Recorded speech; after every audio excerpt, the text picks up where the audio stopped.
Welcome to another edition of the Keep It Locked podcast. We're back in Dubai today. Welcome, Pakman. He is a first-person shooter specialist. I love that intro. I am a content creator based in Dubai. How to be safer online, cybersecurity, all that stuff. And how do you put that point across to the younger audience? I'm a little bit older than you, more Nintendo age. So I started console gaming at a very young age. My dad was very kind to me. He blessed me with all those, got me all the PlayStations. I really enjoyed. Didn't get into Counter-Strike. I never played in my entire life before that and just never got into it. 2020, COVID was about to start. People started talking about, lockdown's going to happen. Lockdown's about to happen. We had some savings, so she made me build a PC.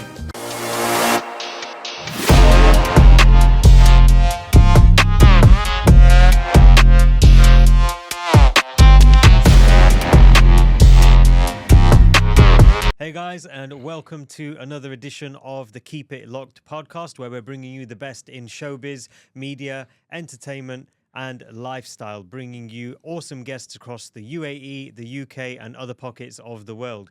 We're back in Dubai today, and I'm super excited to welcome the next guest, primarily because he is involved in something that's very close to my heart, which is gaming. He originates from Canada with Pakistani heritage, so that's similar to myself, being an expatriate in the UAE. He's made a name for himself over here, which we're going to dive much deeper into along the podcast. Don't forget to subscribe, like, and follow on your favorite platforms. You'll get them in the description of the video. But for now, let me, without further ado, welcome our guest for today. He goes by the name of Pakman. I know him as Taha, but please welcome Pakman FPS, because he is a first-person shooter specialist. How you doing, bro? Good, brother. Thank you for having me. You like that intro? I love that intro. Improv, man. Just have to give you the props that you deserve. You are insane at it. Honestly, that would have probably taken me like 10 different takes, but that was good. That was awesome. See, he's verifying. One take, Marz. Tell the audience a little bit about yourself before we start interrogating you a little bit. Well, my name is Taha Khokhar. I go by Pakman online. I am a content creator based in Dubai, born in Pakistan, grew up in Canada / the Middle East. I spent a lot of time throughout the Middle East, in Kuwait, Bahrain, Qatar, UAE, and Saudi growing up. Nice. But this was always my happy place, and to be based here now, it's incredible. Awesome. So you're living the dream. Of course. But the dream doesn't come just like that. And that's part of the reason we're doing this podcast with people who are based in the UAE, trying to educate those who maybe only get to see snippets of it on socials, on Netflix, and online on YouTube, that it takes a lot of hard work to be able to be in a happy place such as Dubai. For sure. It goes without saying, the name Pakman, to do with your Pakistani origin? Is it also to do with have you gone through things like I went through growing up in the West, where you used to get called the derogatory term, or is it just to play on Pac-Man, the game? No, funny enough, it was more so Pac-Man as in Manny Pacquiao. Okay, wow. Boxing, more than anything, it was on that side. It was that and being Pakistani. I'm like, it would be good to do something related to being Pakistani. And then I'm like, people call Manny Pacquiao Pac-Man, but why can't I be Pac-Man technically, because I'm Pakistani? Yeah. And that's just kind of how it spawned. Awesome. And it stuck. Nice. So gaming is a huge topic, right? We could spend hours and hours talking about it, but we want to really focus and zoom in on you and what you're working on at the moment, what your accolades are, your achievements. So being in Dubai, first thing that caught my eye when we first met each other, and I read up on you a little bit, was that you are heavily involved with Red Bull. Is that specifically in the region? Mainly UAE based, yeah. Okay, so Red Bull UAE. They're huge when they're getting involved in their sponsorships or their events that they're putting on for games. For sure. But the one that stood out for me was your integration and partnership as an ambassador for Dubai Police. Can you just tell me a little bit more about that? What's that got to do with gaming? So Dubai Police as a whole, it has an esports section now. And with that, they're doing tournaments every few months, usually every 3 to 4 months. They host pretty big tournaments. And the whole goal behind that is to raise awareness about positivity in the gaming space, how to remove toxicity, how to be safer online, cybersecurity, all that stuff. And how do you put that point across to the younger audience? Is by being more involved in their community, which is tournaments. So they do tournaments and throw them every few months, get the community interacted, but at the same time, you have to attend a panel. So you Okay. learn about these things Okay. other than actually just being there for the tournament. To play games. Okay, that's quite cool. We'll touch upon that a bit more. Every kid, especially boys, growing up the way we grew up. I mean, I'm a little bit older than you, more Nintendo age. So I started console gaming at a very young age. I had all the Nintendos. My dad was very, kind to me. He blessed me with all those, got me all the PlayStations. I really enjoyed my time growing up. And then naturally, I moved a bit more into PC gaming in my sort of teen years. Yeah. Never did I expect the world to become a place where people would prefer to watch Twitch, Yeah. to watch people play video games instead of watching dramas on TV or stuff. It's like people would rather not pay for any subscriptions if they can just have a $5 Twitch subscription to their favorite streamer and watch them play games that maybe they don't have access to or haven't got the equipment that would run it. Because that's another thing, affordability to have high-powered machines today to play the latest trending games. Yep. How did you get into it? Because you're obviously a regular streamer on Twitch and you've built your community there. What are your go-to games? Let's ask you that first of all. Main would be Call of Duty. I was heavily Call of Duty since I was young. Honestly, I was hoping you'd say Counter-Strike because then we'd be besties, bro. Funny enough, I didn't get into Counter-Strike until recently, until like right before CS2 release. Okay. I never played in my entire life before that and just never got into it. Did you start on consoles? I started on console. I started on PC originally when I was young, / consoles, because like same thing as you. Like I got handed consoles to me very early age.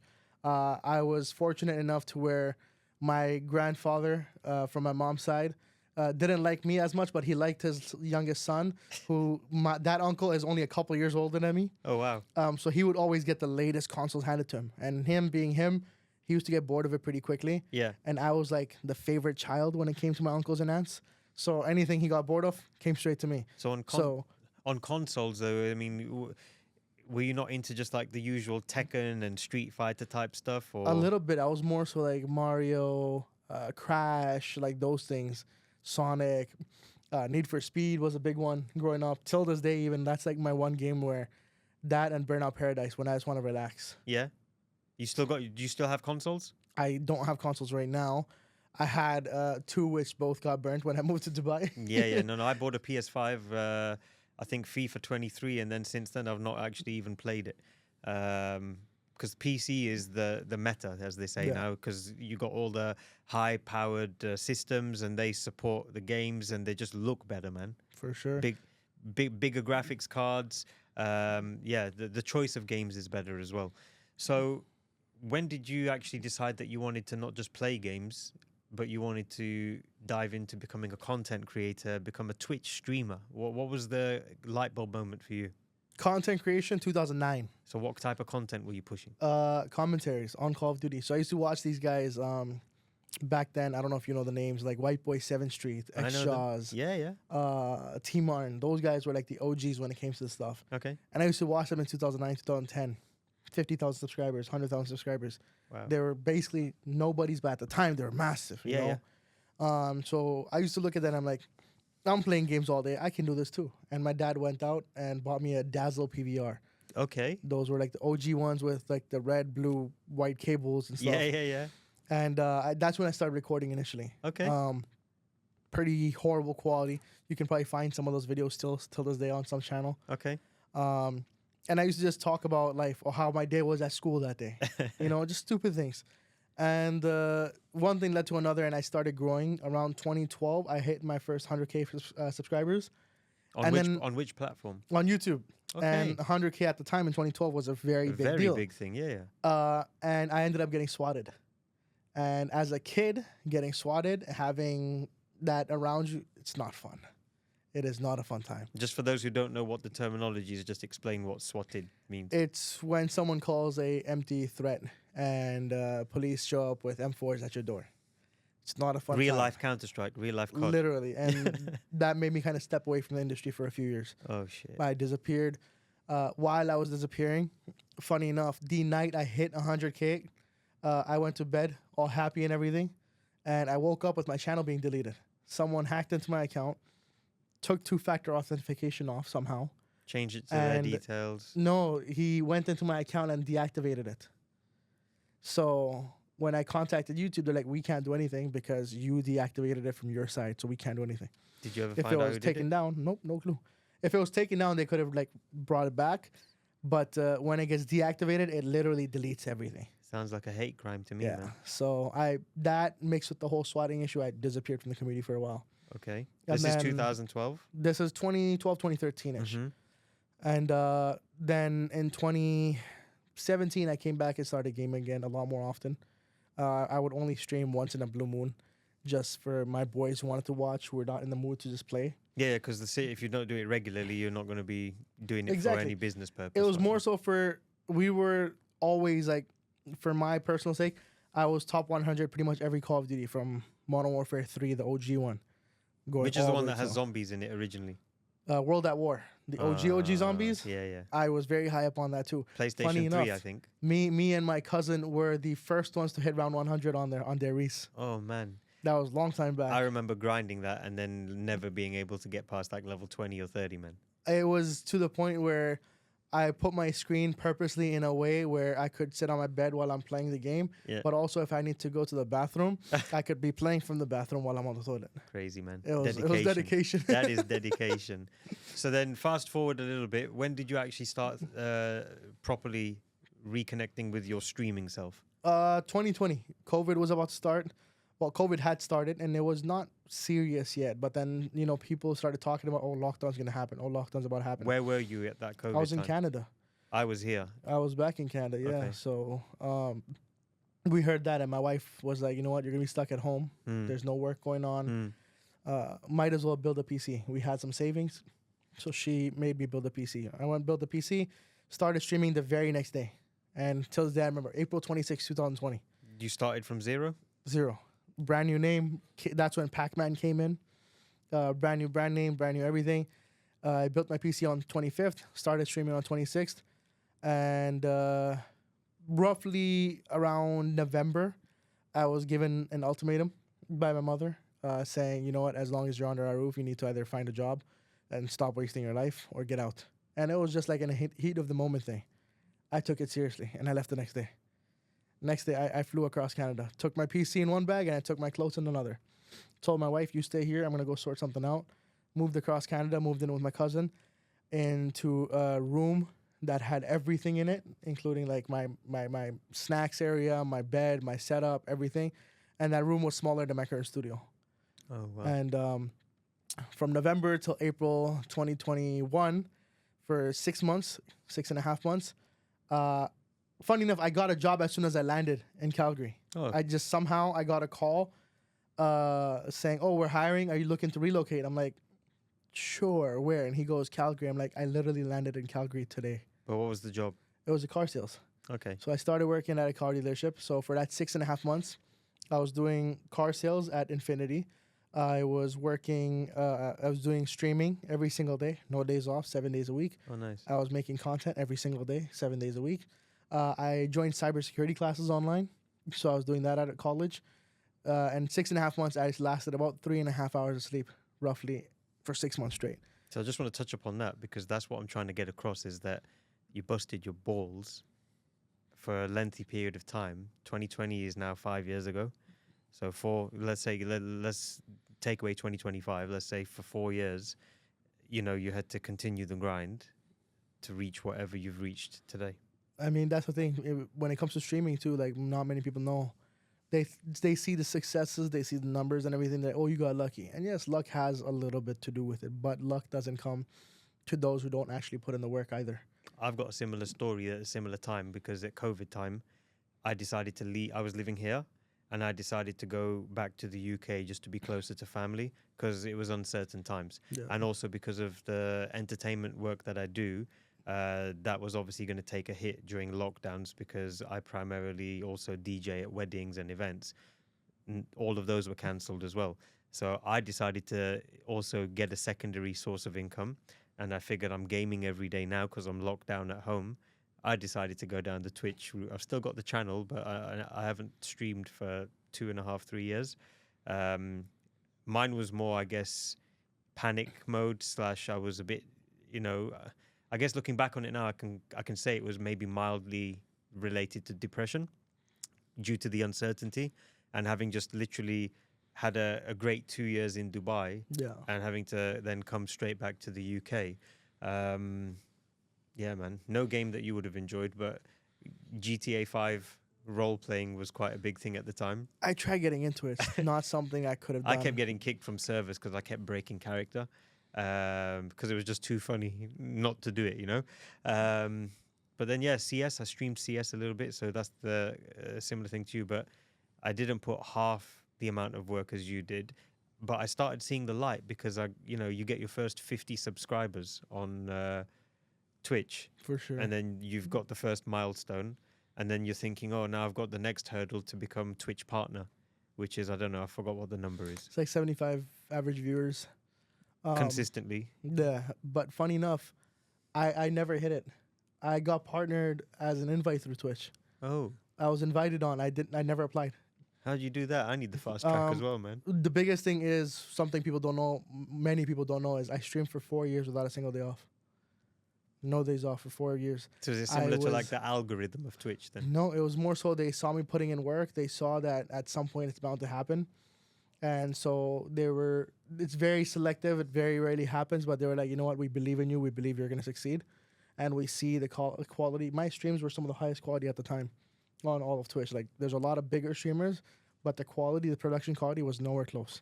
I'm going to show you mine one day and I want your feedback because I felt that my production quality, all my OBS configuration, my stingers, my transitions, the music I was playing, the camera positioning, everything. The only thing that looked a bit tacky was when you're playing a shooter game and you're streaming, you're scared of stream sniping. So you end up putting some like blotch over the radar or the map, right? Yeah. I think you do that, no? I never did it. I didn't care because like most of the time, I would either shit on those stream snipers, Yeah. or it would be friendly ones that would just Doing it for the need to know meme. exactly. No, Yeah. they'd come to me, they'd like bring me on Warzone, for example. They'd bring me money, they'd bring me weapons. They'd be like, "Here you go, you're ready. Now you're locked in." Yeah. So I would focus as soon as I landed in. I wouldn't even try to loot for the loadout. I would straight up just go for kills because I knew for a fact some stream sniper is bringing me the loadout and money and everything I need for UAVs and everything. Did you have a favorite streamer of yours at the time? Oh yeah, Tim the Tap Man. Till this day, he's one of my favorite people. Funny enough, he The actually clean-shaven, nice, well-spoken guy, yeah? the bald dude, Oh, sorry. Mr. Head Dent With the beard. with the head dent. Yeah. Ah. Okay, so we are at your streaming career starting and picking up excellently, if that's even a word. It is a word, isn't it? I think so. I swear, when we're doing podcasts, I've got to always recheck the grammar. But anyway, it was excellent that you managed to get noticed by Twitch and bypass their process that an organic streamer would have to grind for. But that's testament to the hours that they saw you putting in. I was putting in on average around 200 to 250 hours a month streaming. How did that? Did you ever find out how that stacked comparatively with an It average was- streamer? Most people were doing like the average on Twitch, because there's a lot of people who do it very little, Mm. was very low. The average was like 60 hours a month. Because Okay. of all the people who only did like an hour a week, 2 hours a week. Just So you're like I want to make it. You're nearly 4 times as much. Yeah. So when it came to full-time streamers, they were doing around 140, 160 full-time streamers. I was doing 250, and I wasn't even full-time. I was just about to go full-time. And even that full-time came from me being laid off from work. No one's buying cars, you know. This is peak COVID 2021. And no one's buying cars. So I got laid off. And I'm like, you know what? Wife's working at a hospital. Mm. She has stable income to cover main bills. But Let were you me see still- what I can do. Were you together at the time? Yeah, then? so she came at this point. She came because she finished her school and stuff back there. Mm. I got set up, so I moved into my cousin's basement and paid him rent for that. Mm. So I brought wifey here, and then she ended up getting work at a hospital. So then she had a stable job. So when I got laid off, it was at like 500 subscribers every month on average, which 500 was decent enough to where I was making enough to cover any excessive things we want. Like we want to go out on date nights and stuff. We had that money. So I was like, wifey just said, you know what? Try going full time for a month, see how it goes. And I was like, sure, done. she has my back. She's What- been extremely supportive when it comes to this stuff. Okay, so Twitch, an average subscription at tier 1 is about $4.90 and $5. Yeah. So if you had 500 tier 1 subscriptions, that's what, $2,500? Out of which you get 50%. Yeah, yeah. So, But this is where the interesting thing comes in. yeah. One of the reasons I switched to Kick about a year and a half ago was because Twitch was screwing me over the whole time. There was a point where I was the 16th most subscribed person in the entire world. I only had 60 average viewers at the time. 16th had- most subscribed. Yeah, so Person with in the entire 60 viewer average, right? Well, so even when you're thinking about the Tim the Tap Man, Shroud, Ninja. I had the same sub count as Tim, but I had a fraction of his viewership because I had an extremely supportive community. Tim played Fortnite, no? Tim was on COD for a long time. And there was a time I was blowing up where I had an extremely supportive community where I was at 16,500 subscribers for the month. And that put me at number 16, where everyone, even to break top 100, those streamers had like 2,000-3,000 average viewers. I had 60 viewers, and I was at number 16.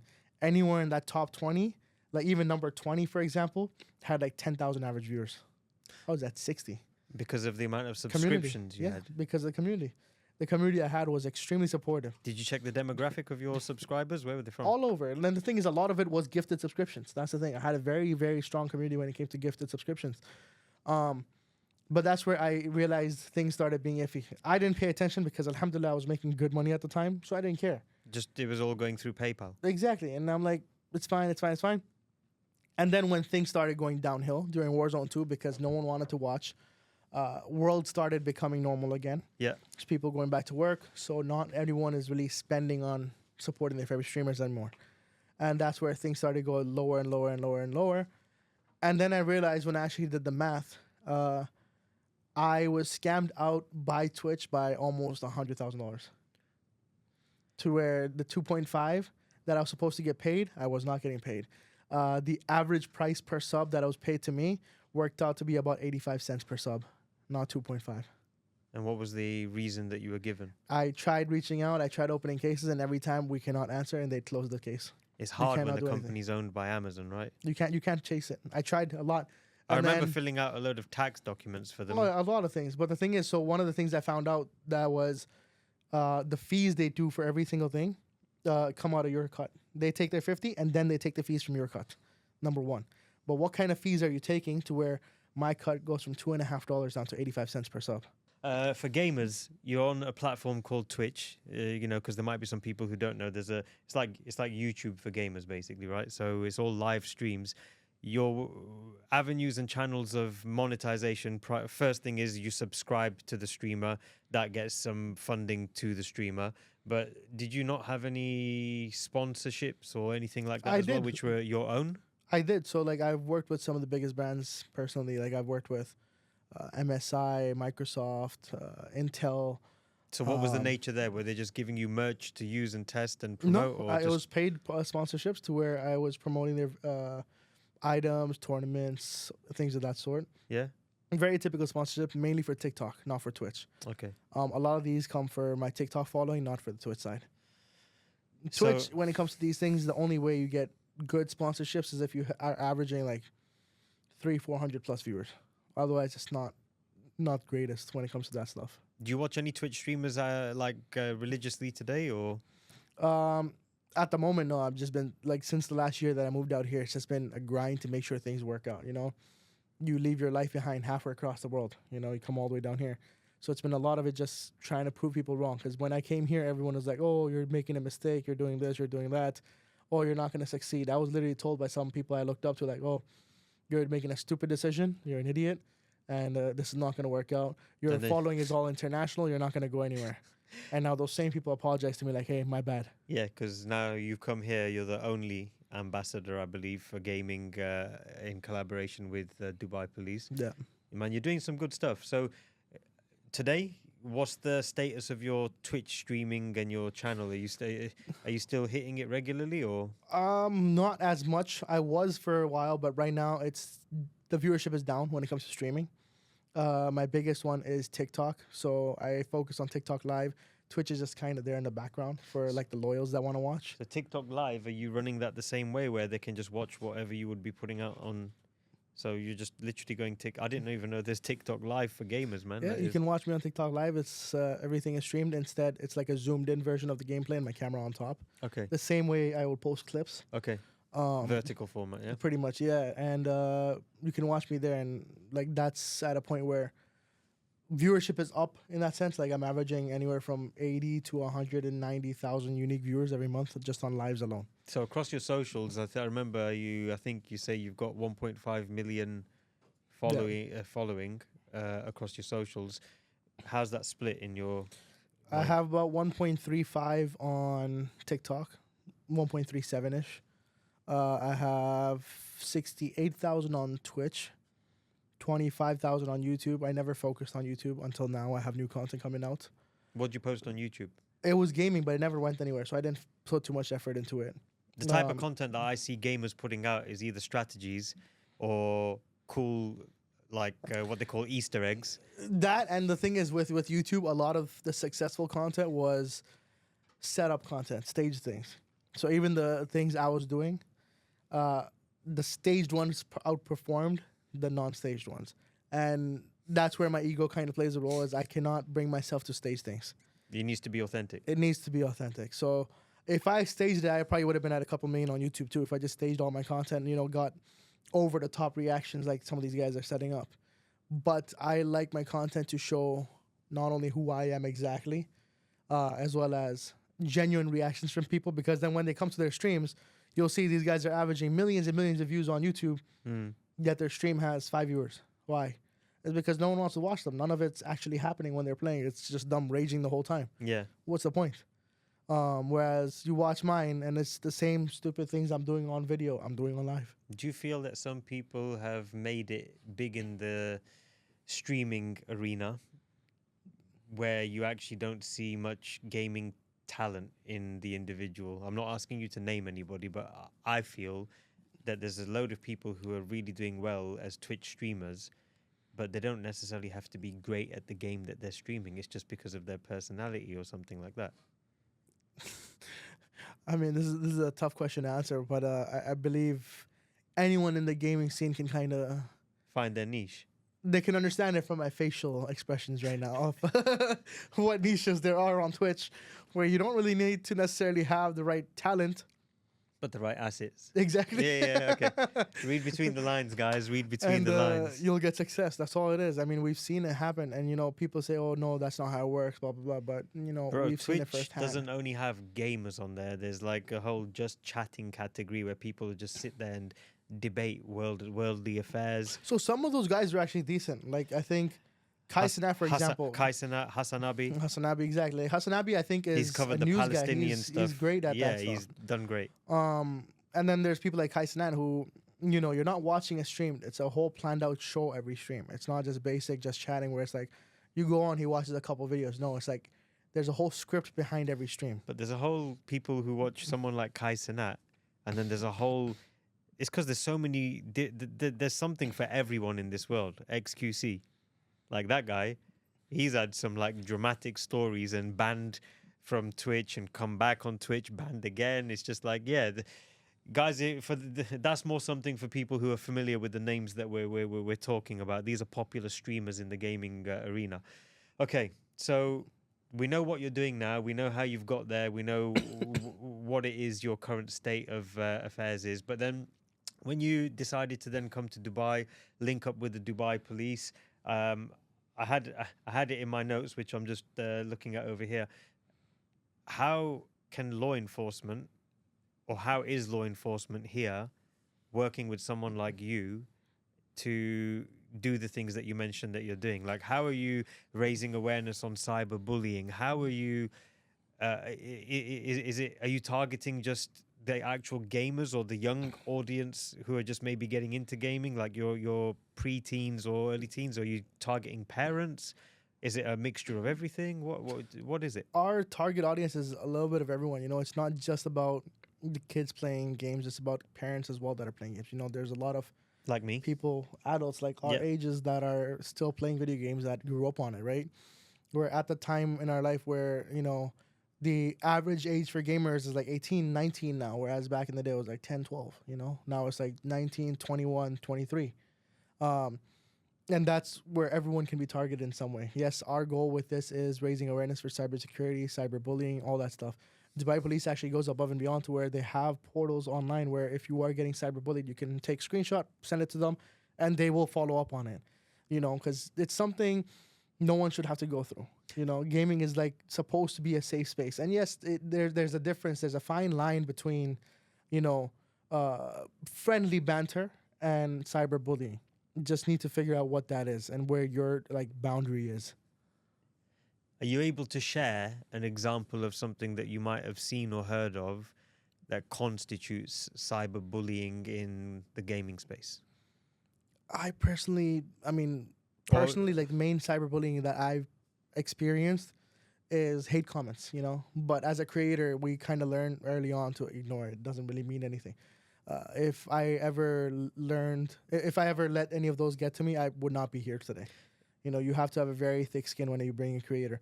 Funny enough, one of the biggest comments I've gotten recently with racism on the rise in general is we have terrorists as full-time content creators before GTA 6. And it's a rough comment, but I am the type of person where I have thick enough skin to where I don't care. That makes me laugh. I'm like, nice, that was a good joke. I used to get laughable comments like that whenever I was streaming CS and I happened to be on the T side, the terrorist side of the match. It's like, yeah, you're right where you need to be. Stuff like that. It's funny, isn't it? Yeah, Because exactly. you don't know these people. You don't know. And the thing is, most of them, a lot of the time, I've realized is it's friendly banter. It's not like them trying to be toxic towards you, right? I think toxicity is when someone goes out of their way, instead of saying things like that, they go, oh, I know where you live, I'm going to send this to your house. So I've seen cases, not live and knowing where they actually reside or sending stuff to the house, but more like if you're a streamer, you're obviously wanting to share all your platforms, your TikTok, your Instagram. So, there was people who would have thought back in the day that I was a cheater or something in CS if I just trashed them. But then they'd go onto my Twitch profile, they'd see the Discord link, they'd come into the Discord, start talking smack. They'd come on my Instagram, start commenting on all my pictures with bad stuff. They'd take it to that far. That's what I would consider like a high level of sort of like trying to be a bit of a bully. I feel like that's where it becomes cyberbullying. When someone is going out of their way and stalking all of your other socials. Yeah. When it's inside a game, it's in the heat of the moment. A lot of the time, it means nothing. Yeah. And the thing I always tell people is give them positivity in response, because you never know what someone else is going through. It could be a one-off day for them where they're just not, in the right mind. Yeah, I mean, look at games like Fortnite that drew in a massive audience of youngsters. I started playing Fortnite when it came out. It was fun, but then I just wasn't quick enough with my reactions to do all the building and stuff. But children, instant reaction speed, some of the craziest building, and then they get in on the consoles and they get their headsets and they're just able to then play with their friends. The community of online gamers, specifically children, has grown phenomenally. Yeah, I think I kind of piggyback off that. I think a game that's responsible for a lot more people in gaming now is Roblox. Look at what Roblox is doing for the industry. Like, I never would have thought about it. Early on, we used to think Roblox is a copy of Minecraft. Yeah. That's all it is. Yeah. But it's so much more. Where Minecraft is its own game, Roblox has thousands of games being created every day, and there's thousands of games you can play inside a game. You can have, similar to GTA Roleplay, they have Roblox Roleplay. And it's the high-end servers and everything. They have gone above and beyond, where I think recently they've been involving like Unreal Engine and stuff in there, to where there's a proper first-person shooter, but you're in the boxy Roblox characters. Yeah. But it's so proper, the mechanisms are there and everything, and that's involving a lot more of the community. So where the common misconception was, oh, Roblox is a game for little kids. No, but like half their audience is adults, people over 18. So this is a good point, because if you've got a game like that which draws in everyone, do you think that the community does enough, or do you think that there's enough safeguarding out there for a parent who might be concerned about the safety of their child online, just as they would with like YouTube versus YouTube Kids? With a game like Roblox, I know they've gone above and beyond to where they have parental controls. You know, you can go as far as even turning off text chat, voice comms, everything for your kid. So where he's just there to play the game and that is it. Okay, that's You know, awesome. that keeps them very safe away from all this. I'm assuming there's predators out there in Oh the yeah, online for sure. gaming There was community as cases well. even on Roblox of things like that happening. Yeah. And that's why I think they've done an excellent job at, you know, providing extra features for parents to be making sure that their kids are safe. Yeah. And it's just a matter of time before more companies follow suit on that. Because at the moment, there a lot of companies. It's just, oh, it's PG-18, so let the parents handle it. They won't make their kids play. Most of the time, parents are like, here you go, here's the game, you know. So I think it's just a matter of time before companies, even for those games, start implementing those. Call of Duty started doing it recently with their AI tool, where there's an AI voice chat, and if you say anything bad, you get instant voice combat. So you cannot say bad things on Call of Duty anymore. I wish Counter-Strike was like that. Honestly, it's a hit or miss because sometimes you get banned for banter, you know, where you're not being toxic to someone and you're just having like a friendly banter back and forth, but then you get banned for 2 days. You know, so it's a hit or miss when it comes to that. But I think it's a matter of time before companies follow suit with Roblox on giving parents more of a right to how their kids, you know, can take care of online gameplays. Yeah, absolutely. Like localizing something's fine, safe. As soon as you open it to the internet and online community, there's so many things to think about. And then with children, especially, actually, scratch that. Adults I know of as well. Another big topic in gaming is addiction. Okay, and this isn't just with video games. They do a lot of stuff around gaming in the gambling market, for example, because that's easily something that you get hooked onto, and we see people ruin their lives. Yeah. But there's also an element of gambling, which isn't the traditional form in the gaming community, especially with things like marketplaces for add-ons, because a lot of these games are free with in-game purchases. Yeah. Even games that you see on the iPhone app store for your phone, you download the game for free, you get hooked onto it, and then you get enticed. And that is a form of addiction. I've seen many people, okay, we take Counter-Strike as an example. So Counter-Strike, guys, is what we call a first-person shooter game. You get the game for free, but the add-on content is to add graphical skins to your weapons. And, dude, there's skins that are in the millions of dollars kind of value range, right? I have a friend who has the Holy Grail, we call it, which is the Dragon Lore. Oh. And it's a minimal wear Dragon Lore. And that thing is worth, I think, like $350K. Yeah, so it's like for you an sell it, you in-game buy a weapon. house. $350,000 is crazy. Yeah, dude. And I mean, that's the other thing. It's like with Counter-Strike, there's even more than just that in-game gambling where, you know, they have the cases where you're trying your luck trying to win these things. Correct. But they have actual gambling websites profiting off of the game now. These are the skin websites. The skin websites. There's a lot of scam websites. I know of people who've lost their entire inventory that they've been building up for years, lost to Chinese scam or Japanese or Russian or wherever. And I'm calling out these countries because that's what I've been made aware of in terms of those specific incidents, right? Yeah. Nobody endorses it. It's obviously criminal activity, but it's something that touches upon the whole criminality of it. But it also touches upon the addiction, because these type of online marketplaces where you have in-app purchases, people are addicted to it once they're hooked onto it. Like I know people like me who'll just be happy. Yeah, every week we get a gifted drop where we get a free skin. Oh, maybe I'll be lucky and get a different one to what I've got already. I'll put it on one of the guns and it'll look nice in the game for a week or two. Then I'll get bored and switch it. Others will spend day and night watching marketplaces, listing skins, trading them, looking to make profit off them. And some do if they're sensible enough.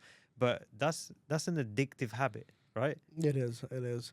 And I think that's somewhere the gaming community is still...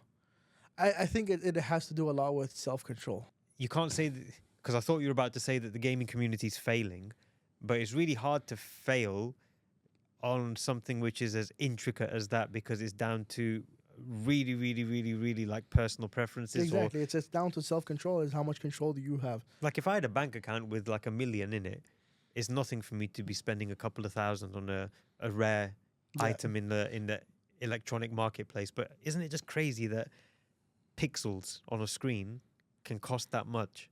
It's insane. And I think the issue in this case also, something that stems from it, is peer pressure. To be honest, it's also part of that, where people go out of their way buying things that they cannot necessarily afford just to be able to fit in with other people, where they don't technically need to, but that self consciousness where you feel like you have to makes you go out of your way and not be yourself. Do you think you're a gaming addict? I used to be, but I think for me it wasn't an addiction to the point where I cannot live without gaming. It was more so an addiction to want to build a successful career out of it. Right? So I never thought about gaming as, oh, I need to play, I'm having an itch. And I had that a little bit during like OG Call of Duty. But overall, one of the biggest things for me was always, I need to turn this into my career. And that is why I am playing so much, because I want to be great at this game. That's how I feel about this podcast. But I'm not going to lie. I do try to rush through my activities in the day if I know I need to be ready by 10 p.m. because Taha's going to be ready to play some CS. I need to get in the lobby. But no, I get what you're saying. I think as a kid, I used to be addicted. Come home from school, do the homework. No online gaming at that time. Actually, I lie. I used to first be addicted just to be able to get time on the PlayStation before it was taken away from me for the day. And then 1999, okay? I remember it clearly. Half-Life, obviously coming out.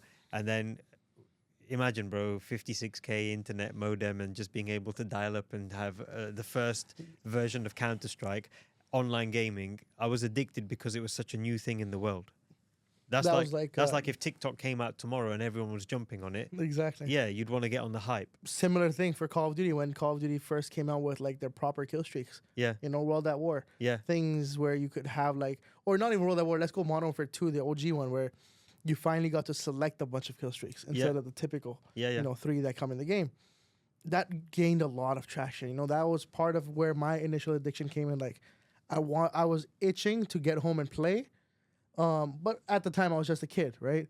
Where it was a matter of just wanting to get that best kill streak in the game. Yeah. Yep.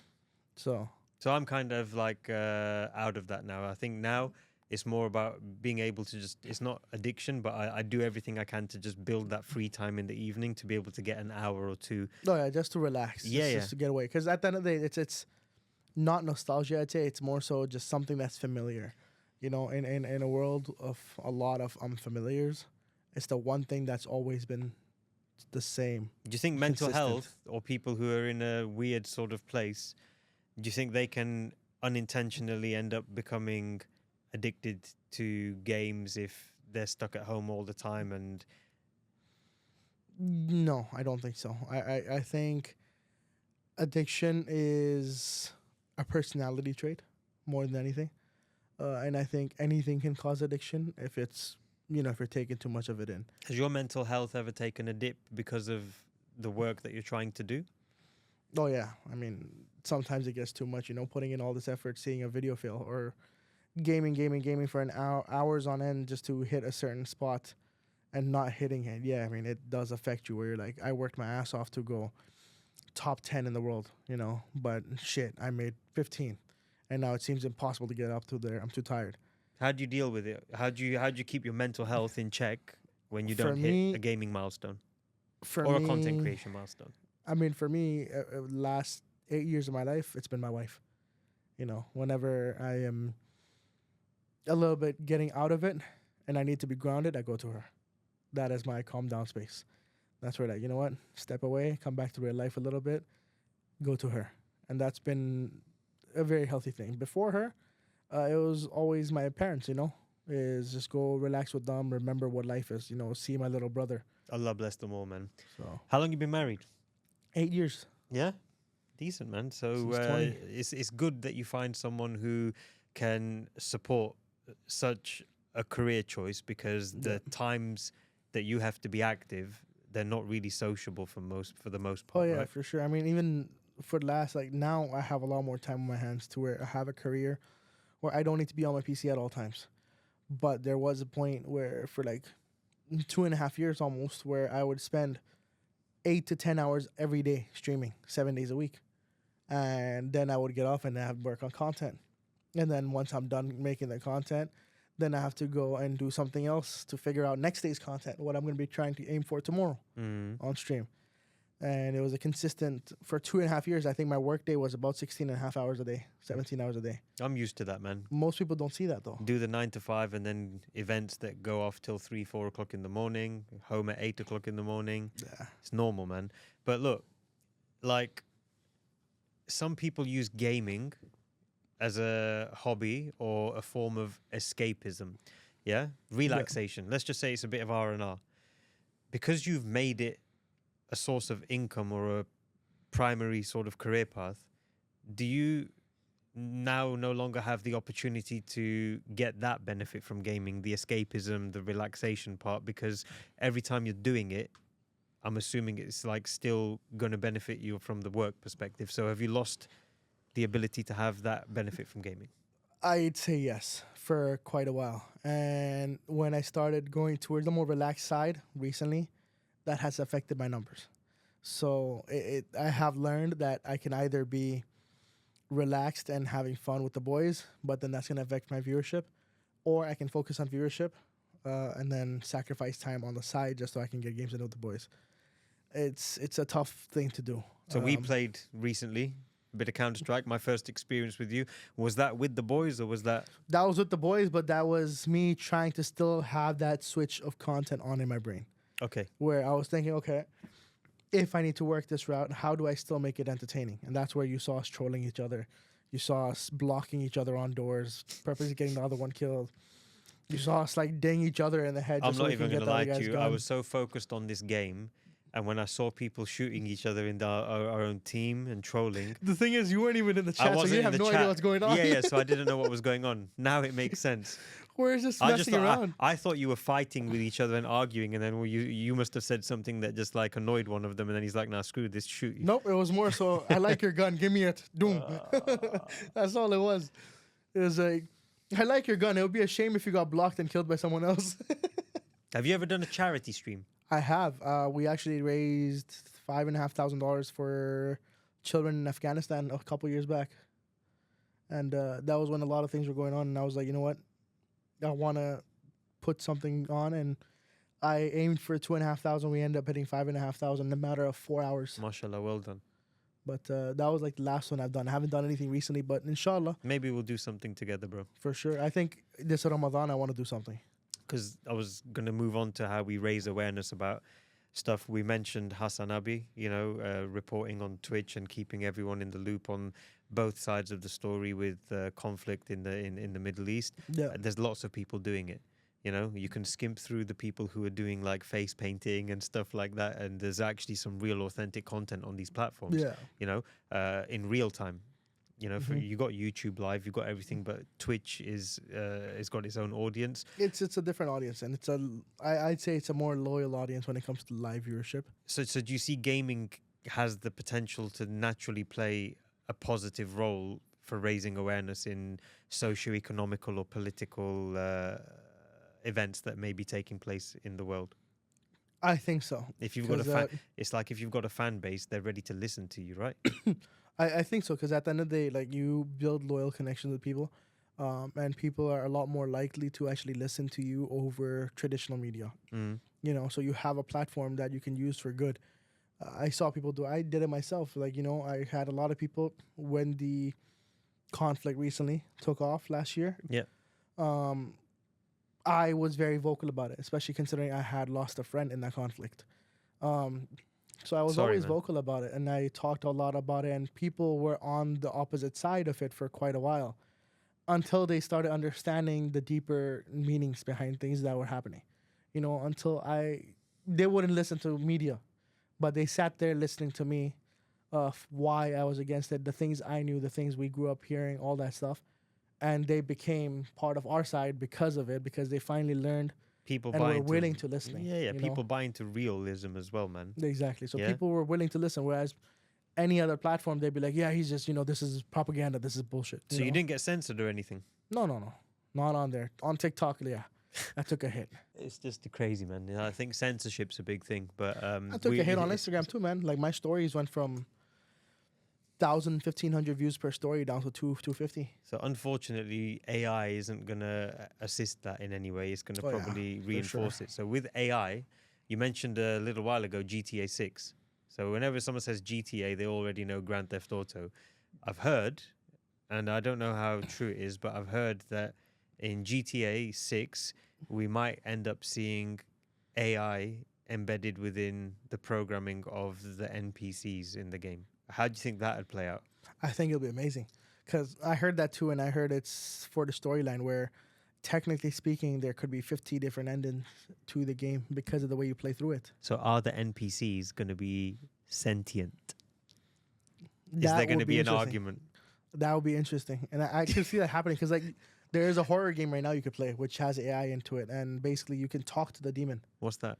I forget the name, but you can talk to the demon, I'm have going to check it conversations, right after this, man. and like you have to try and not make noise when you're trying to talk to your teammates and stuff. Yeah. Because if you're too loud, it'll hear you and it'll hunt you down. It's crazy, and it's all AI based. Wow. So The argument that I heard was that if you had a game where you've got all these like random men and women who are just in the city in a game like Grand Theft Auto, which is a game where you end up doing 18 rated stuff, you might, pull out a weapon and just shoot an NPC, which is a non-playable character. And there's an argument for sentience in AI. There's an argument to be had there. So I'm sure we're going to hear some oh yeah, two-sided arguments on the whole introduction of AI within video games. I think there's a place for it, and I think there's a time and place for people to consume it. I'm just not sure that the world's going to be ready for a game like GTA to have that level of artificial I don't intelligence. think so. I think that's a very tough spot to be in. That Yeah? If that happens, I don't know. Okay, so we've come from the west of the world. Tournaments in gaming, call it whatever you like, FIFA. We're Pakistani. A lot of our Pakistani brothers are Arsalan representing in Tekken and fighting games. For sure. Yeah, we've seen Counter-Strike tournaments. We see Call of Duty tournaments. We've seen it being uplifted into almost now ready to become an Olympics. It's actually, forget esports, it's going to be really very soon just under the bracket of sports. We've had Dota teams and stuff like competing and prototyping this approach in the UK in the We last have couple it of years. happening here. I mean, look at Saudi Arabia. They are Investing a lot. people don't understand it, but Esports World Cup and before that the what do they call it? Gamers 8. Yeah, These are just prototypes. This is not the final product. It's Yeah. not even close. yeah, And I don't think people understand what the final product is. yeah. The end goal is to have a gaming Olympics. Yeah. Where not companies, countries come through and they get their best of the best to go up against each other for gold medals, silver medals, things like that. And these $50-40 million prize pools they're putting up right now are insane, but they're not even close to where it's going to be. It's like there's not going to be any differentiating factor between football, like Exactly. soccer, and gaming. It is now going to be a sport. So people are going to have successful careers. They're going to be able to raise families, buy houses, get mortgages, all of that stuff. They're doing it already. They're already doing it, and I think it's just a matter of time before, you have even esports players that are being paid a couple $1 million a year just to play for a certain team. Yeah. So just as those sports are tools for change, raising awareness and everything, there's nothing stopping gaming from being the same thing. And I'm sure I'm going to be looking forward to seeing stuff that you're going to be pumping out very soon. Now, I've got just a few, I guess, personally charged questions I'd like to ask you. Yeah. If you could lock yourself away from everyone, the crew here, me, your brothers who've joined us in the studio today, and just spend a month in a game. Don't say COD, please. COD is probably you would happily spend the whole year in there, knowing you. What other game would you happily just lock yourself away and invest a month playing? Burnout Paradise. Because of childhood memories? Just nostalgia. And I still play it till today. It's like one of my few games that is my calm down game. Have you got any of your childhood gaming artifacts still with you today intact? Oh man, that's a tough question. That hits right here in my heart. Sorry, bro. I collected every single console and I took very good care of them, including games, like down to plastic wrapping everything when Oh, I'm wow. not using it. I moved to Canada in 2007, and I had everything. I had a lot of consoles, from the OG PlayStations to Segas to Nintendos to the I forgot, it was a Dreamcast collab, I think, which had took a disc and a cassette. That was my favorite console of all time. That's unique. I used to love that thing. What happened, bro? Everything was tucked away in what we call a peti, you know, those cases. Yeah, I know what it is. Yeah. I went to Canada. Back home, my aunt became extremely religious. And that box that I had locked away also had pictures, family pictures, and she was in those family pictures. And because I refused to give her the code, she lit the entire thing on fire. So I lost everything. I don't even know what to say to that. Funny thing, I didn't even know this happened until I went home 2 years after that whole conversation took place. And I'm like, all excited. I'm like, I'm going to take my consoles back home. They're worth like $10,000, $15,000 now. I see my gray chest is black. And I'm like, what happened to this? Oh, you remember when this happened? I lit it on fire to remove my pictures. Why didn't you just give her the pictures, man? Bro, I didn't want her going in my stuff. Okay. I didn't think she was capable of going that far. Are you good with her? Sorry to hear that, man. I think I've got a broken PS3. I've got an intact PS2, PS1, but my favorite one, just because of the emotional attachment, because my dad, I remember the day he bought it for me in the shop, it was a lot of money at the time. It was my Super Nintendo. Nice. So I've still got that working perfectly fine. Okay, so Burnout Paradise, fine. Is that the same answer for your all-time favorite game? No, Last of Us. That's a fairly recent game. Did you watch the series on... I did. The series was decent. Come on, man. It wasn't that bad No, it was for good. a video game adaptation. For an adaptation, it was a very good show, to be honest. Yeah. But like, I just think of it as someone who's played the game. You know, for a typical person, yeah, it's amazing. It's great. Okay. For me, I'm like, okay, it's cool. I haven't played it yet. Okay, so you're missing out. Did you play The Last Witcher? of Us 2 is okay. Last of Us 1 is amazing. Did you play The Witcher? I did. I got bored. Very nice, I got bored very quickly, but the series was amazing. I love the series. Yeah. Shame I'm not going to watch the rest of Fallout. I barely play Fallout, but I love the series. Have you seen the Gran Turismo movie? I loved it. Incredible. That's a very important childhood game for me as well. The original Gran Turismo. The person it was based off, I always forget the name.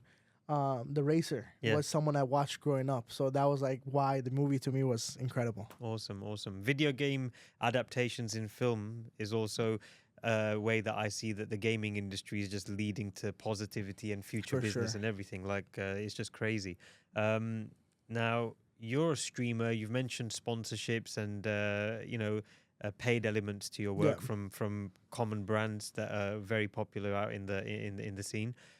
What's your favorite?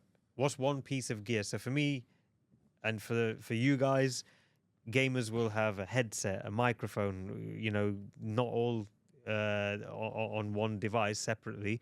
You know, I've got my Yeti streaming mic and stuff. I never use mics on headsets anymore. You got your gaming keyboard, mechanical keyboard. You got your mouse, wireless or wired, whatever.